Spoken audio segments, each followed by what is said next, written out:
Hi everyone, my name is Kaitlyn Ye and I'm currently an Illuminate Business Intern. And today I will be presenting about personal finance.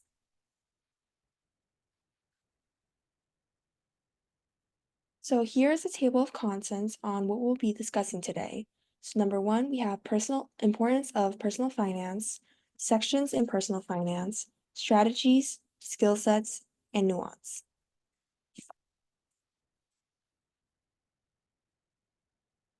So what is personal finance? Personal finance involves the effective management of your finances, which can include budgeting, banking, insurance, mortgages, investments, retirement planning, tax strategies, and more. It encompasses the broader industry that offers financial services to individuals and households, guiding financial investment opportunities. The way you handle various aspects of personal finance can also be influenced by your individual goals and aspirations. So, to keep note here, it's important to understand the nuance behind personal finance because there are many different goals for different individuals. Developing a well thought out plan to meet your needs within your financial limitations is crucial. It also correlates to financial literacy to be able to discern sound and unsound advice. So here is a small quote that I think really embodies the importance of financial literacy by Benjamin Franklin, which states, "Beware of little expenses. A small leak will sink a great ship." So according to Nudie.org, 75% of American teens aren't knowledgeable in personal finance. 25% of Americans do not have a trustworthy financial advisor. And finally, 23% of US adults between the range of 18 to 29 have not paid their credit card debt in over 90 days. And this accumulates to around $1.3 million in credit card debt as of 2023 within only Americans. So the next section we're going to be talking about are certain sections in personal finance. And this can include income, spending, saving, investing, and lastly, protection.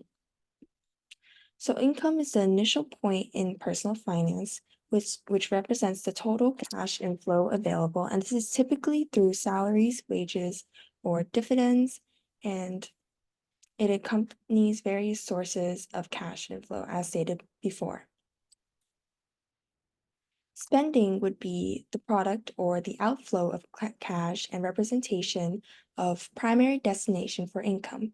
And this encompasses everything an individual uses income to procure, which can include the following: rent, mortgage, groceries, hobbies, dining out, home furnishing, maintenance, travel, and of course, entertainment.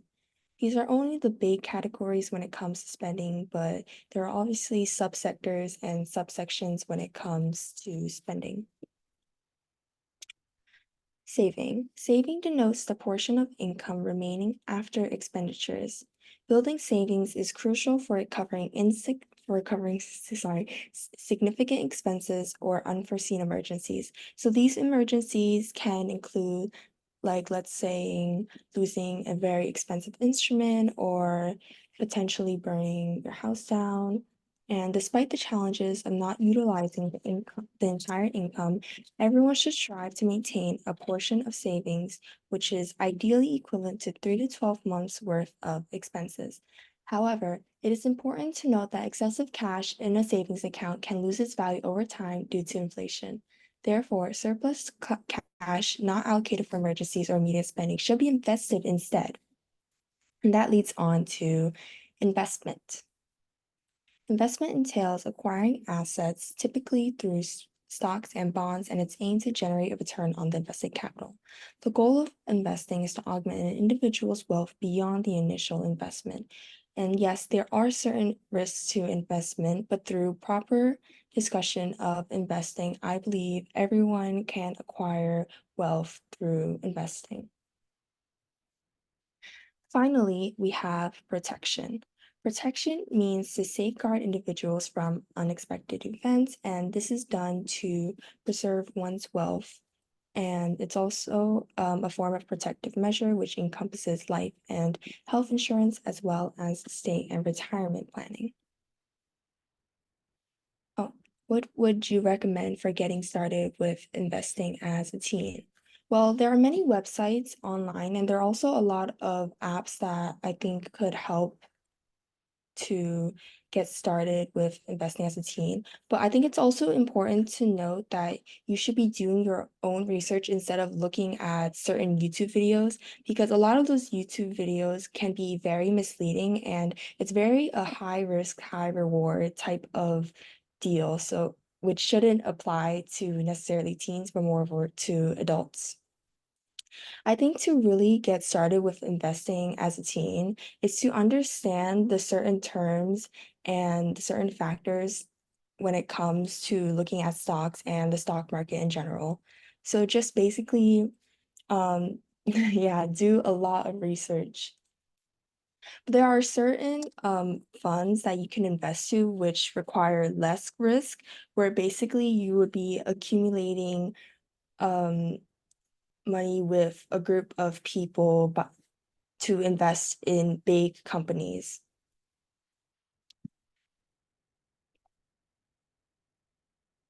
Okay, the next section we will be talking about our strategies. So financial planning, and here are the common rules to financial planning. Number one, know your income. So know where your income is going towards and know how much of your income is going towards your wants, your needs, and your other spending. Number two, create a budget. Number three, pay yourself first. Number four, reduce your debt. Number five, borrow what you can repay. And finally, look after your credit score. So the common rule that most people would use would be the 5-30-20 rule. And this means that 50% of your money should be for your needs. And this can include grocery, housing, utilities, health insurance, car payment, and it's basically for something that you cannot live without, so like your needs. And finally, for 30% of your money, 30% of your money should be for your wants. And this can include shopping for new clothes, dining out, or hobbies. It's typically something that you necessarily don't need, such as, oh, buying a new guitar or buying new accessories or jewelry, but it's definitely something that can improve your quality of living. 20% of your money should be for your savings and debts. And as said before, the ideal amount of living expenses that you should save up for would be 12 months. And this can go towards paying off debts and student loans or paying off your credit card and saving for retirement. Before we jump on to number 4, does anyone have any questions?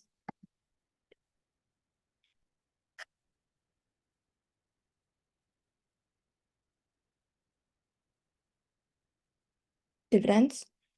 Okay, so dividends are they're not necessarily a part of your salary. They're basically an extra extension of your salary. And I think that dividends can also correlate with bonuses, where it really depends on also the company and whether you're working for a corporation.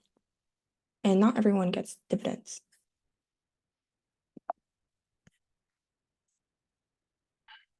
Oh, sorry. Oops. Okay, so number 4, we're going to go over skill sets. Financial prioritization, and this entails examining your financial landscape, identifying sources that contribute to your income, and ensuring sustained focus on these endeavors. And as said before, this is basically just knowing and tracking what your income is going towards. Assessing the costs and benefits. This crucial skill prevents individuals from overextending themselves, and even the most ambitious individuals often entertain various ideas for potential success, whether it be a side business or investment. And it's important to know the calculated risks when it comes to building these businesses or side hobbies. Restraining your spending, and this can represent the overarching skill derived from management that must be applied to personal finance. It's not uncommon for financial planners to encounter successful individuals who still outspend their earnings. And this is called living inflation, where basically you're spending more than what you make. So even if an esteemed individual who would, let's say, make 250,000, but if they're spending more than that 250,000, then they're not making a profit.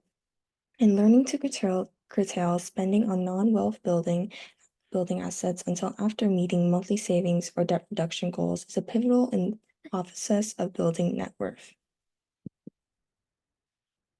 Finally, we have nuance. Personalizing standard rules. Personal finance is different for every individual due to their own circumstances, including income, expenses, living standards, and quality of life. Setting aside a fixed portion of your income for saving or investing is a key component of an optimal budget. Typically, experts recommend allocating around 10 to 20% of your paycheck each month for retirement planning.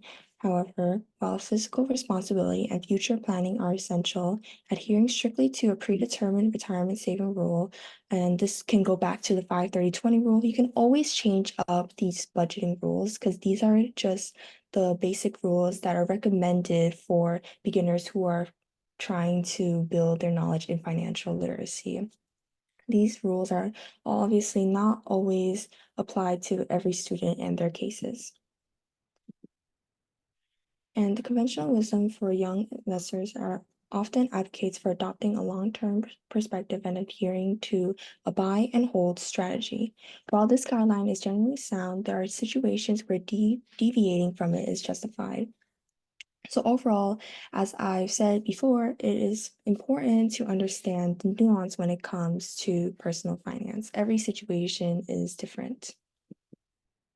And if you have any questions, you can reach out to me through my Gmail, my Instagram, or my LinkedIn, or right now. When would you recommend getting a financial planner?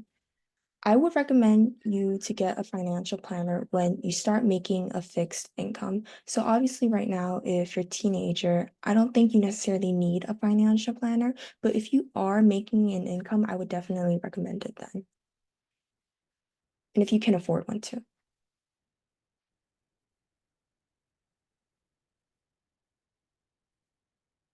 If nobody has any questions, then I guess that concludes our meeting.